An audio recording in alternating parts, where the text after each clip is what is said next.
नमस्कार, hello dear friends, this is my model number 38 जिसका नाम है द थ्योरी ऑफ पथकर्म philosophy. So hi, I am C K means CHRANKUMAR Charan Kumar. I am host on this philosophy. सबसे पहले आपका हार्दिक स्वागत करता हूँ हमारे अपने चैनल सी के पेन आर्ट लॉजिक इमेजिनेशन में। तो जैसा कि आप यहाँ पर देख पा रहे होंगे, द थ्योरी ऑफ पथकर्म फिलोसफी को हमने किस प्रकार से अपने इन आर्ट क्रिएचरों के माध्यम से आपको एक्सप्लेन करने का प्रयास किया है।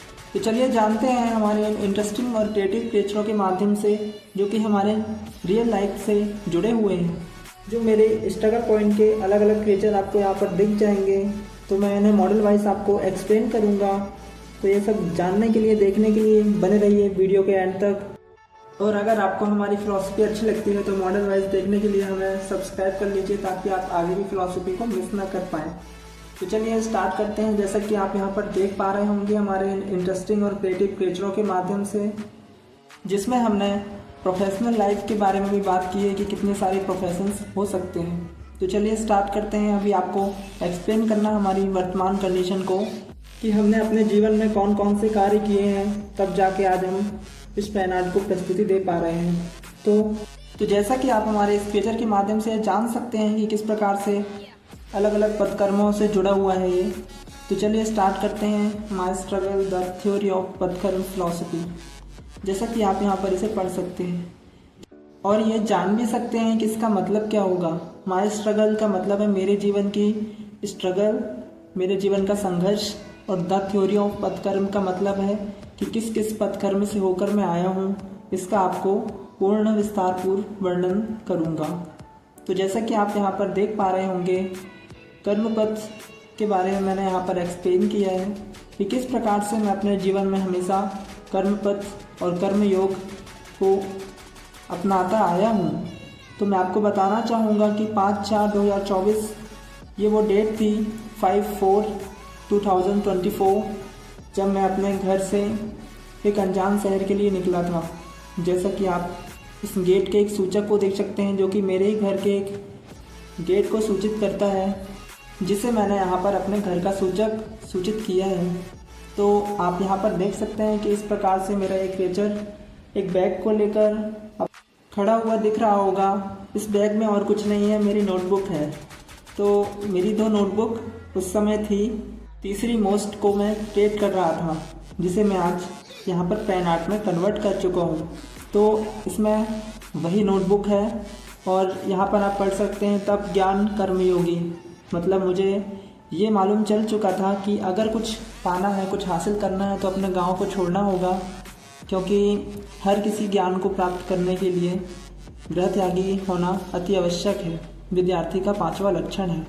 तो जैसा कि आप यहाँ पर पढ़ सकते हैं, कर्तव्य पथिक, इसका अर्थ होता है कि जो इंसान अपने कर्तव्य के लिए निष्ठा से कार्य करने लगता है वो एक कर्तव्य पथिक हो जाता है, जो कि अपने कर्तव्य, अपने सपनों के लिए अपने ग्रह का त्याग करता है और सारी सुख सुविधाओं का त्याग करता है। वही कहलाता है एक सच्चा कर्तव्य पथिक। तो मैं अपने इस क्रिएचर के माध्यम से आपको समझाना चाहता हूँ कि मैं अपने 2 बैगों को लेकर नागपुर शहर आया था, एक अनजान शहर आया था अपने मित्र की सहायता से। तो मैं यहाँ सबसे पहले अपना इंट्रो देता हूँ। मैं एक मिडिल क्लास फैमिली से बिलोंग करता हूँ, जो कि MP मंडला में एक छोटे से गांव में रहा करता था। तो वहाँ से यहाँ पर आना मेरे लिए बहुत टफ़ कंडीशन थी और मेरी मम्मी को बहुत एक्सप्लेन करना पड़ा, तब जाके उन्होंने मुझे एक इजाज़त दी थी कि आने की। तो यहाँ आए मुझे लगभग 1.5 साल हो गए हैं, अभी दूसरा साल चल रहा है। तो जैसा कि मैं आपको बताना चाहता हूँ कि हम लोग कहते हैं ना कि इस दुनिया में कौन क्या लेके आया है और क्या लेके जाएगा। तो मैं आपको बताना चाहता हूँ, इस दुनिया में इंसान अपना भविष्य लेके आया है और अपने अच्छे कर्म लेकर जाएगा।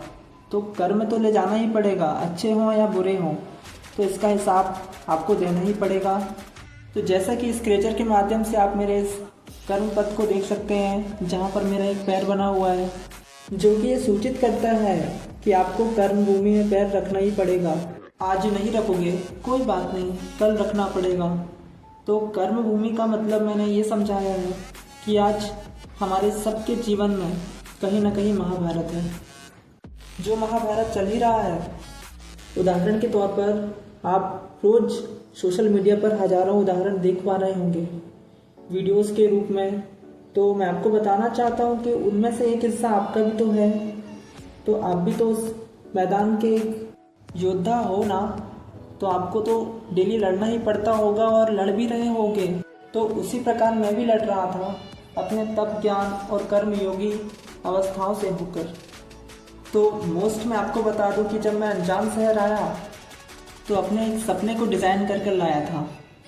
तो इसी के माध्यम से मैं आपको ये एक्सप्लेन करता हूँ कि मेरा एक क्रिएचर आपको ये समझाना चाहता है कि नाम से कर्म नहीं, कर्म से नाम बनता है। तो बचपन का नाम तो मेरा अंकित धनगर है, जो मेरे माता पिता ने मुझे दिया, लेकिन मैंने अपना नाम खुद डिज़ाइन किया अपनी पार्ट नंबर 2 नोटबुक में, जिसका नाम है CK पार्ट नंबर 2। तो उसमें मैंने अपने नाम CK चरण कुमार को डिज़ाइन किया, जिसे भी मैंने रिप्रेजेंट किया है। आप चाहें तो जाकर देख सकते हैं। तो मैं आपको अब बताना चाहता हूँ कि मैंने कौन कौन से कार्यों से होकर अपने इस क्रिएचर के माध्यम से एक्सप्लेन करना चाहता हूँ कि एक सीख ध्यान रहे, जहाँ समस्या होती है समाधान भी वहीं मिलता है। ये एक सीख थी जो मेरे स्ट्रगल पॉइंट से मैंने सीखी थी। तो मोस्ट मैं आपको बताना चाहता हूँ यार कि मुझे किक नहीं मिल रही थी कि मैं किस तरफ जाऊँ, कौन सा पद कर्म अपनाऊँ। उस कर्म भूमि में मैंने पैर तो रख दिया था, पर एक हाथ में अपने कर्म को भी पकड़ा हुआ था, लेकिन मैं बहुत कंफ्यूज था कि मैं किस मार्ग में जाऊँ। जैसा कि आप मेरे इस कंफ्यूजिंग वाले क्रिएचर को देख पा रहे होंगे, इतने सारे पदकर्म थे मेरे सामने, सब मैं थोड़ी थोड़ी दूर गया और फिर वापस लौट गया। तो सारी चीज़ों का थोड़ा थोड़ा एक्सपीरियंस हो गया, लेकिन वो किक नहीं मिल रही थी जो मुझे एक काम में चाहिए थी, जिसमें मैं मास्टर बनना चाहता था। तो इस कर्मयोग को मैंने हमेशा पकड़ा है, मैं तो एक कर्मयोगी बनकर रह गया था। तो इसके माध्यम से अब समझाता हूँ कि मैंने कौन कौन से कार्यों को अपने जीवन में किया है, बचपन से लेके अभी तक। मेरी 8 साल की उम्र से लेके अभी 22 साल की उम्र तक मैंने कौन कौन से कार्य किए हैं, वो आपको एक्सप्लेन करूँगा हमारे इन इंटरेस्टिंग क्रिएटिव रियलिटी से जुड़े हुए क्रिएचरों के माध्यम से। इन्हें मैंने आपको एक्सप्लेन करने के लिए क्रिएट किया है कि जो कि ऐसे तो हैं कि आप समझ सकते हैं कि मैं आपको क्या समझाना चाहता हूँ। बस मुझे इतना ही चाहिए था। तो जैसा कि आप यहाँ पर हमारे बहुत सारे रियल लाइफ फेसेस को देख पा रहे होंगे, जिन्हें हमने आपको जीवन के उन मोड़ों से प्रस्तुत किया है कि हमारे जीवन में टर्निंग पॉइंट कब, कैसे और कहाँ आए, कितने वर्किंग प्लेसों में हमने काम किया। तो पदकर्म में योग का मतलब यही तो होता है, आपके द्वारा किए गए कर्मों के पदचिन्ह। तो इसी को मैंने आपको एक्सप्लेन किया है। तो चलिए स्टार्ट करते हैं डियर। जैसा कि आप यहाँ पर देख पा रहे होंगे, I am only 8 years old। इसका मतलब है यहाँ पर मैं केवल 8 साल का हूँ, जो कि अपने सर पर कुछ रखे हुए है, जो कि आपको ये समझाना चाहता है कि उस समय कि मेरी वो कंडीशन थी कि मैं जान चुका था कि गरीबी में जीना बहुत ही कठिन है, बहुत ही मुश्किल है। मैंने अपने पापा के संघर्ष से देख लिया था, जान लिया था, सीख लिया था। तो यहाँ पर आप मेरे सर पर एक बोझ देख रहे होंगे, जो कि एक धान रूपी गट्ठा को प्रदर्शित करता है। तो उसी समय मैं जान चुका था कि बहुत ज़्यादा संघर्ष है जहाँ मैं पैदा हूँ। तो सब कुछ तो मुझे ही बदलना था, तो औकात से बड़े सपने देखना शुरू कर दिया। तो मैं आपको बताना चाहता हूँ, जैसे कि आप हमारे सेकंड फीचर के माध्यम से देख सकते हैं कि किस प्रकार से मैं बहुत ही ज़्यादा कंफ्यूज हो गया था कि मैं क्या करूँ और क्या करूँ के साथ साथ जब मैं पहली क्लास में फेल हो गया था तो और भी ज़्यादा परेशान हो गया था। मेरे माता पिता तो बोलने लगे थे कि ये पढ़ पाएगा या कुछ कर पाएगा कि नहीं। तो मैं जानता हूँ कि मेरी ये आर्ट थ्योरी सुनकर आपको थोड़ी सी हंसी आ रही होगी, क्योंकि मुझे भी आ रही है बताने में। उसके बाद मेरे माता पिता ने मेरे लिए एक बकरी खरीद दी और ज़्यादा टेंशन और ज़्यादा परेशानियाँ हो गई यार। अब दिन मैं स्कूल जाता, सुबह शाम बकरी चराता यार। तो ऐसी कंडीशन हो गई कि मेरे खेलने कूदने की उम्र पूरी बकरी चराने चली गई। तो उस समय धीरे धीरे मैं बड़ा हो रहा था। तो उसके बाद काफ़ी सालों तक मैंने बकरी चराई। उसके बाद जैसा कि नेक्स्ट क्रिएचर में आप देख सकते हैं, मैं गाय चराने लग गया। उसके बाद और ज़्यादा जिम्मेदारियां बढ़ती गई। गाय के लिए चारा लाना, सानी बनाना, भूसा और पैरा लाना, ये सारी काम बढ़ते गए। और जब घर में दूध होने लगा तो उसे खाना पीना भी नहीं, उसे भी बेचना शुरू कर दिया, क्योंकि पापा जितना कमाते थे उससे तो घर ही नहीं चलता था। तो उसी प्रकार आप मेरे इस फ्रीजर को देख पा रहे होंगे, जो कि एक साइकिल और एक डब्बे को अपने हाथ में रखा हुआ है। वो मेरे तब का क्रिएचर है जब मैं दूध महंगा करता था। उसके बाद आप नेक्स्ट क्रिएचर को देख पा रहे होंगे। तो यहाँ पर आपको खेती करता हुआ एक क्रिएचर दिख रहा होगा मेरा। तो मैं आपको बता दूं कि हमारी खुद की खेती नहीं है उतनी कि हम खुद से पल जाएं। तो हम किसी और के खेतों को अधिया लेकर करते थे, मतलब आधा उन्हें देना पड़ता था, आधा खुद रखते और मेहनत पूरी हमारी रहती थी। तो जिसे हम लोग हमारी भाषा में अधिया बोलते हैं। तो ये करके मैं परेशान हो गया था। तब मैंने अपने पापा को बोला कि पापा मुझे भी जॉब करनी है कहीं ना कहीं। तो इन्होंने लगाई मेरी जॉब, और लगाई वहाँ जो इनका बचपन का दोस्त था। उनकी एक इलेक्ट्रॉनिक की दुकान थी। तो कहने के तो दुकान में लगा था, तो ये अंकल भी और दो काम करवाते थे। दुकान की क्लीनिंग के बाद इस बच्चे को खिलाने के लिए बुलाते थे। वो आंटी भी काम करवाती थी घर का। तो यहाँ पर मैंने 2.5 महीने काम किया और जॉब छोड़ दी, क्योंकि शायद लॉकडाउन लग गया था। उसके बाद मेरे पापा ने मुझे अपने मालिक के यहाँ लगाया, जहाँ पे पहले वो काम करते थे। उनके भाई की दुकान में जहाँ प्लाई का काम था, वो अलग दिन भर प्लाई को ढुलवाता रहता था यार। इतनी प्लाई ढोता था बस कंधे पे रख कर, बहुत ज़्यादा हमारी जैसा काम था। तो वहाँ पे भी कुछ दिन किया और छोड़ दिया। उसके बाद मैं एक गैरेज में लगा। उस गैरेज में सेल्फ अल्टरनेटर का काम होता था। तो वहाँ पे भी बहुत ज़्यादा परेशानियों को झेलना पड़ा मुझे। 7 से 8 महीने मैंने वहाँ पे काम किया। उसके साथ साथ पढ़ाई भी की, क्योंकि स्कूल ऐसा था कि जहाँ पर बंक मारना बहुत आम चीज़ थी।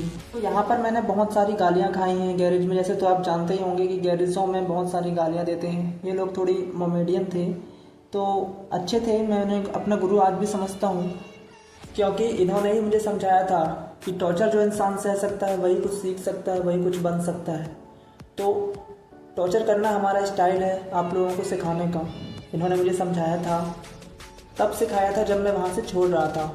उसके बाद मेरे अंकल ने मुझे एक कंप्यूटर वाली दुकान में लगाया, जहाँ पर लैपटॉप कंप्यूटर बिका करते थे और प्रिंटर की रिपेयरिंग हुआ करती थी। तो जैसा कि आप मेरे इस पिक्चर के माध्यम से जान सकते हैं, जहाँ पर मैंने एक प्रिंटर को पकड़ा हुआ है, क्योंकि यहाँ पर कॉर्ट्रेज में रिफिलिंग की जाती थी।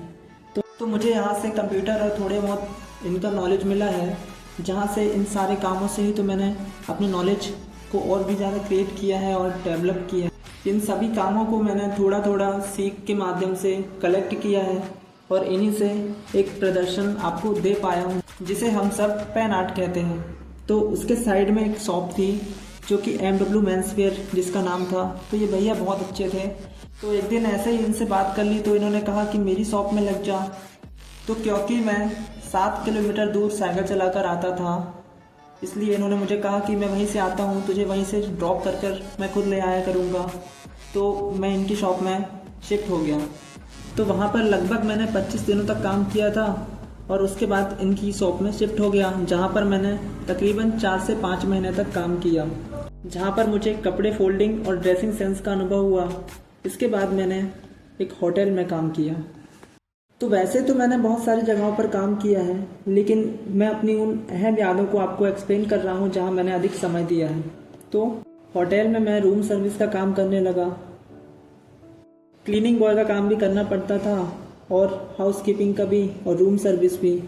तो तीनों कामों को एक साथ करना पड़ता था पूरे मॉल में। तो मैं आपको बताना चाहता हूँ कि इसके बहुत सारे पार्ट थे। हमारे मंडला का सबसे बड़ा होटल है, जिसे आप इंटरनेट पर सर्च कर सकते हैं, किंगफिशर होटल मंडला करके। तो उसी का एक पार्ट था जावेद हबीब। यहाँ पर मैं शिफ्ट हुआ, जो कि एक पार्लर है, जिसमें मैं क्लीनिंग बॉय, प्यून बॉय और हेयर पकड़ने वाले का काम करता था। फिर यहाँ से मैंने एक टैटू आर्टिस्ट के असिस्टेंट का काम किया, जहाँ पे मैं नोटबुक भी लिखा करता था खाली समय पे, जैसा कि आप देख सकते हैं। उसके बाद टैटू आर्टिस्ट मेरे गुरु के रूप में मेरे जीवन में आए। उन्होंने मुझे एक बिजनेस सजेस्ट किया, जिसकी स्टार्टिंग हम सभी ने मिलकर की, जिसका नाम था प्रेस वाला। तो मैं और मेरे गुरु इसमें पार्टनर थे और मैं इनकी मार्केटिंग किया करता था इन कार्डों की। हमने 1000 पीस के कार्ड छपवाए थे, तो 1000 पीसों को मैंने घूम घूम के लोगों तक पहुंचाया था। कुछ लोग मना कर देते थे, कुछ लोग इन्वेस्टिगेट करते थे और कुछ लोग ले लेते थे। तो उसके बाद वो भी हमारा सक्सेस नहीं हो पाया, क्योंकि मेरे पिता अपने अंतिम दिनों से कैंसर से लड़ रहे थे, तो घर चलाना और मुश्किल हो गया था। तो जैसा कि आप उस झोपड़ी के सामने खड़े हुए उस क्रिएचर को देख पा रहे होंगे, वो मेरे चैनल की मैं ब्लॉगिंग करता था। तो मेरा फर्स्ट चैनल का नाम था डायरी सीकेट ब्लॉग। वो भी अनसक्सेसफुल हो गया क्योंकि मेरे पिताजी की डेथ हो गई थी। तो फिर मैंने सब कुछ छोड़ दिया और बहुत डिमोटिवेट हो गया, लेकिन एक आस रह गई थी। तो मैं अपने जीजा जी की दुकान में काम करने लगा, जैसे कि आप देख सकते हैं। तो उसे भी कुछ दिन किया, लेकिन अपनास में काम करना अच्छा नहीं होता अपनों के यहाँ। तो बहुत सारी प्रॉब्लम्स आ गई, तो वहाँ से छोड़कर मैं सीधे नागपुर आया अपने दोस्त के माध्यम से। और जैसा कि आप देख सकते हैं कि अपने साथ मैंने बहुत सारे ऐसे काम किए जो कि मैंने कभी किए ही नहीं थे, जो कि बहुत ज़्यादा लोडिंग वाले थे और बहुत ज़्यादा हमारे जैसा काम था। तो वो भी मैंने किया और तकरीबन 1 महीने किया। उसके बाद मुझे प्लास्टो जैसी कंपनी में काम मिला, SRM में, मेंस पावर सर्विस में, जहाँ पे भी मुझे स्टार्टिंग में हाउसकीपिंग का काम करना पड़ा, क्लीनिंग का काम नहीं करना पड़ा, क्योंकि कंपनी की स्टार्टिंग होने की थी और कंपनी में बहुत ज़्यादा डस्टिंग थी। तो मैं जब शुरुआत में लगा तो मुझे कहा गया कि क्लीनिंग का काम है, आप कर लोगे। उसके बाद मुझे क्लीनिंग में ही परमानेंट कर दिया। तो उसके बाद मैंने वहाँ से जॉब छोड़ी। कम से कम वहाँ पे काम किया मैंने 10 से 11 महीने। उसके बाद मैंने वहाँ से काम छोड़ा क्योंकि बहुत सारी कंडीशंस आ गई थी। तो उसके बाद कंपनीज फॉर अदर वर्किंग, आप जैसे कि इस एरो के माध्यम से जान सकते हैं कि मैंने बहुत सारी कंपनियों में काम किया उसके बाद। तो आज सीके पेनाट रिप्रेजेंटेशन, जो कि मेरे आज के 22 साल की उम्र को प्रदर्शित करता है, रिप्रेजेंट करता है। तो ये शॉर्ट क्लिप आपको दिख रही होगी, ये हमारे इसी वीडियो का हिस्सा है, लेकिन इसे हमने अपने नेक्स्ट ब्लॉग में कन्वर्ट किया है, जिसे हम कहते हैं पथकर्म सिद्धांत। तो आई होप कि मेरा जीवन दर्शन आपको अच्छा लगा होगा। So thanks for watching my philosophy. मिलते हैं नेक्स्ट फिलॉसफी में। सो मेरे जीवन को जानने के लिए धन्यवाद डियर फ्रेंड्स।